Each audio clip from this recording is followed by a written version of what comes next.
आए सिंधी सीखें। उर्दू में जुमला है आप कैसे हैं।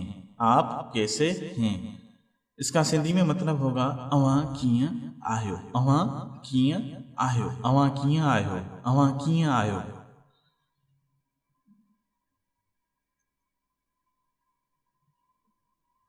उर्दू में लफ्ज है आप। आपका सिंधी में मतलब होगा अवां अवां अवां अवां।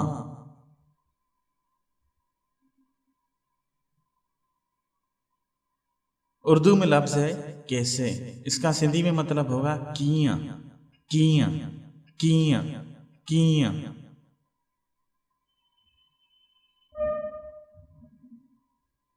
उर्दू में लफ्ज है हैं। हैं का सिंधी में मतलब होगा आहियो आहियो आहियो आहियो आहियो आहियो। हमारा यूट्यूब चैनल विजिट करें और सब्सक्राइब करें, इकरा पब्लिक स्कूल वगन। Thanks for watching.